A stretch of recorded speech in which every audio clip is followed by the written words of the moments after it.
Go. Good evening, Professor Hardy. Good evening, and thank you for coming. Now, should I refer to you as Professor Hardy, Judge Hardy, or Sergeant Hardy? How about just Judge? All right, that'll be fine. All right, Judge, you recently wrote a book entitled The Murder Police. Tell me about your policing experience.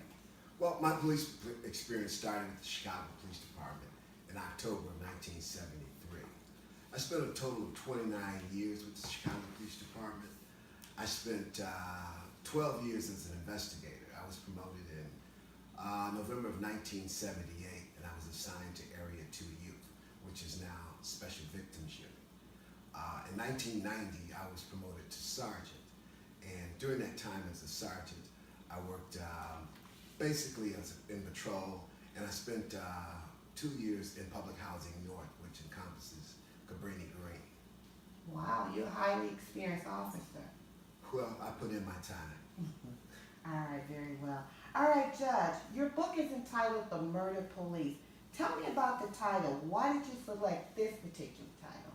Well, what I wanted to do is I wanted to pay tribute to the former and the current detectives who work in the homicide division of the Chicago Police Department.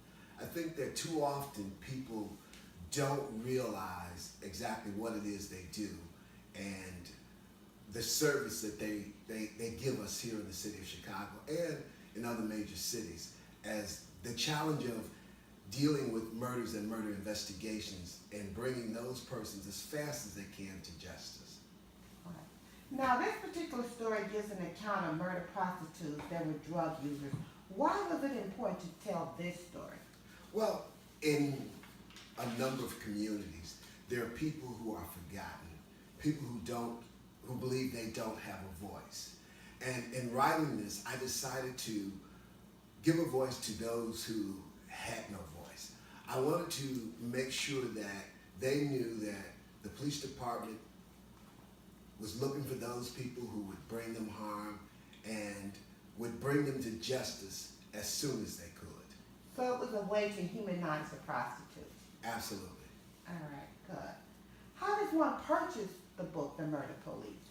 Well, I'd have you go on my website, which is ChicagoPoliceWarStories.com. Now, this is an interesting title. Why did you select that title for your website? Well, Chicago Police War Stories, it encompasses, it's really about, or how it came about is myself and a group of my friends would often sit down and exchange experiences that we had on the streets. And we would call these experiences or these stories war stories. And so this is a collaboration of their story, my story, and a number of other officers' stories, all made up into one. Wow, Judge, this is a brilliant idea, and I wish you great success on your upcoming books. Thank you very much.